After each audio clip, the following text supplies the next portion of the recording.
El 23 de septiembre de 1978, Carlos Acevedo Ramírez y Miguel Ángel de Moya, ambos chilenos, circulaban a bordo de un automóvil Citroën GS 1220, participando de una importante competencia automovilística en dirección a Bahía Blanca.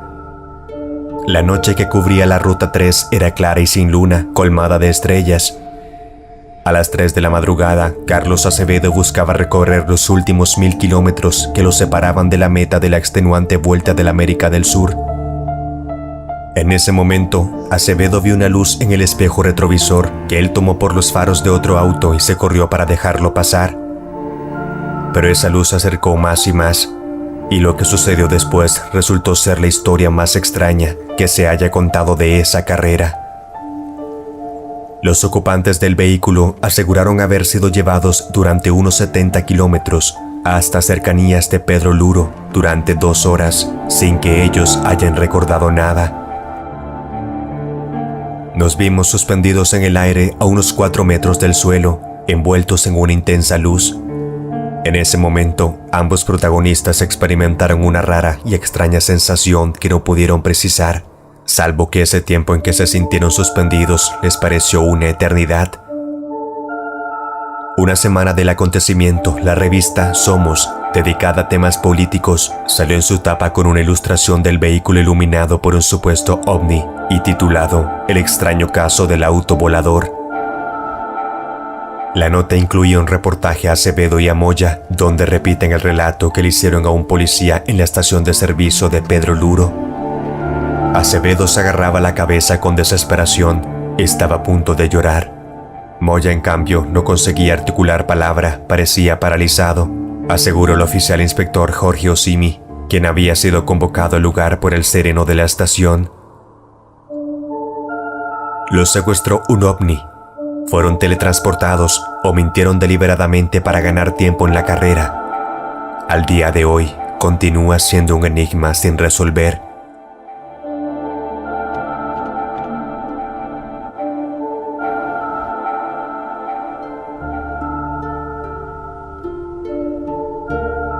Los vecinos del lugar Justo Darac, desde hace años, hablan de las sombras que recorren sus calles.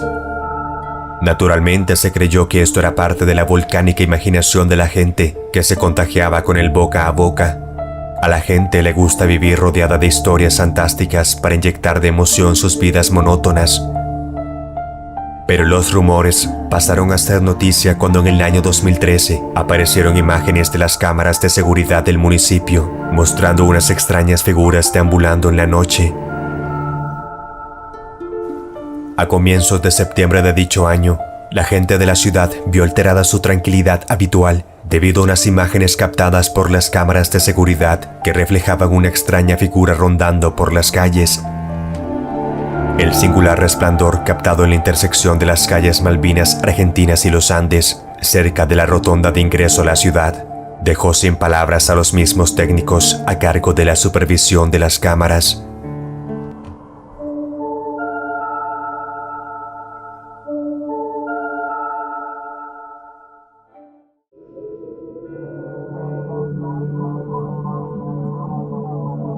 Era una noche clara y de cielo estrellado, con escasa nubosidad en la base naval argentina de Decepción, situada en la isla homónima. El 13 de junio de 1965, un grupo constituido por 17 personas fueron testigos del avistamiento de un extraño objeto luminoso en el cielo. Este acontecimiento marcó el inicio de la investigación del fenómeno ovni en Argentina. Tenía todos los ingredientes: un escenario exótico, testigos curtidos y un clima de época que avivaba la imaginación poco antes de la llegada del hombre a la luna.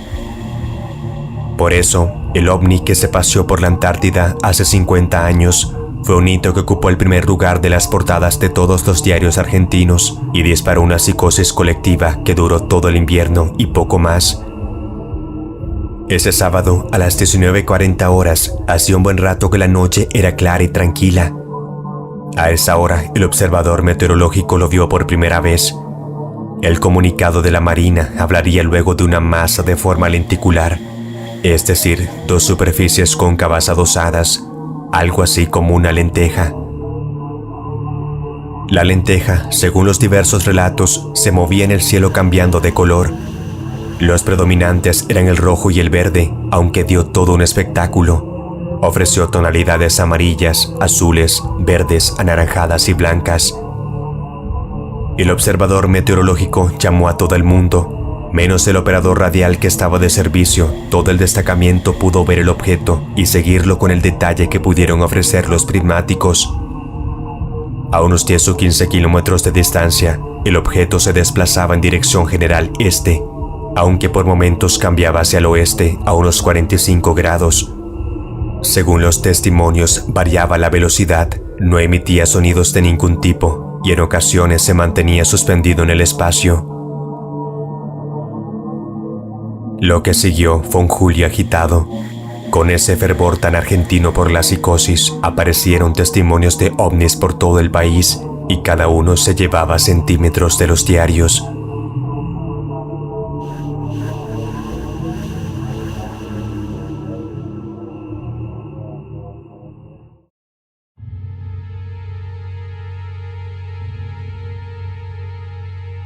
Cecilia Enriqueta Jubileo fue una médica argentina cuya desaparición en el otoño de 1985 constituye uno de los mayores misterios de la historia policial argentina.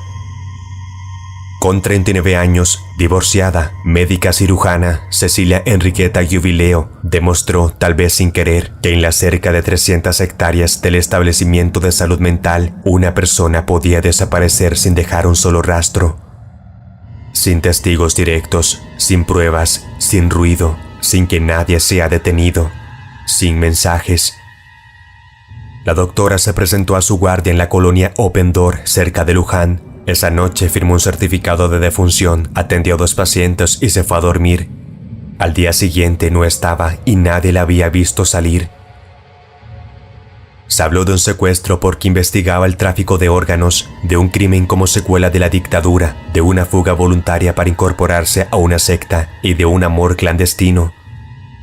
Con las primeras luces del 17 de junio, los trabajadores del lugar fueron a buscarla y encontraron la puerta de la casa de la médica cerrada con llave.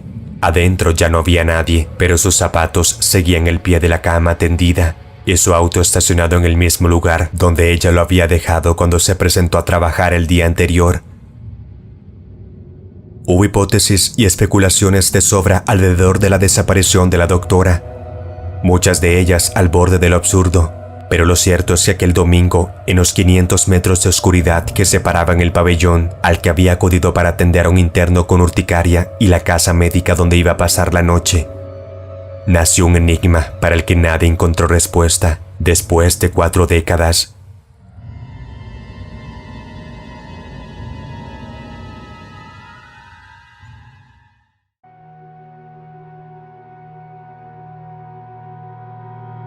El 26 de septiembre de 2011, todo el barrio de El Saizar, en Monte Grande, se despertó por una terrible explosión. 3 casas de un terreno ubicado en Luis Bernet, entre los Andes y Garraedor, habían quedado reducidos a escombros. Los vidrios de viviendas cercanas estallaron en el mismo instante y un poste de luz comenzó a prenderse fuego. Los vecinos, a medida que se animaban, salían de sus casas con lo puesto para ver qué había pasado. A 7 años del desastre que dejó una mujer muerta y varios heridos, en el barrio hay una frase que todos repiten: no fue una garrafa. Meteorito, ovni o misil. Las teorías en torno a ese caso aún hoy desvelan al barrio y son el misterio del que todos hablan. El lugar actualmente es un terreno baldío. Los escombros fueron retirados a las pocas horas y el único rastro que queda de una de las casas es el piso de cemento. En la pared del fondo del predio alguien pintó: no tire basura. De todos modos, nadie lo hace. El lugar quedó como una suerte de santuario intocable.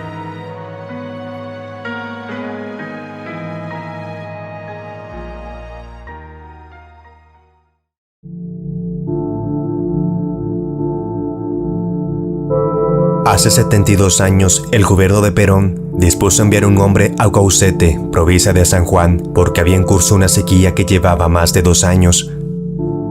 El hombre se llamaba Juan Baigorri Velar y en sus manos supuestamente estaba la solución del terrible problema. Decía haber inventado la máquina de hacer llover. Según decía, su invento provocaba una congestión atmosférica que derivaba en diluvios.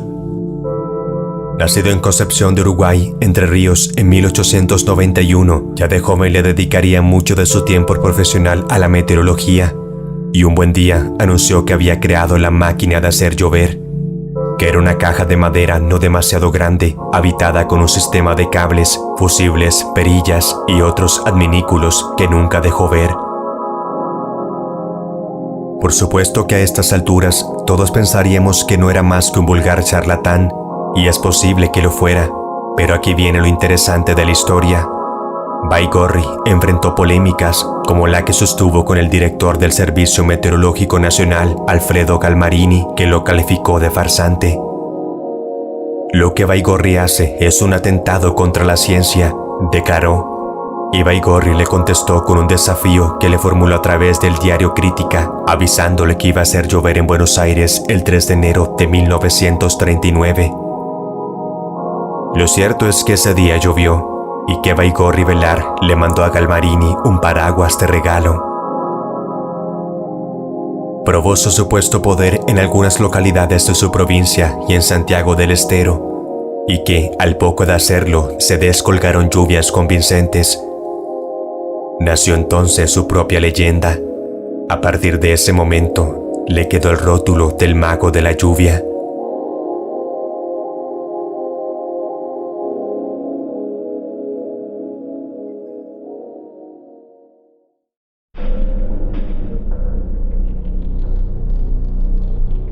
El 31 de octubre de 1965 partieron desde Córdoba 2 aviones Douglas DC-4 y de la Fuerza Aérea Argentina para una gira habitual de los 2 cadetes que se graduaban cada año rumbo a Estados Unidos.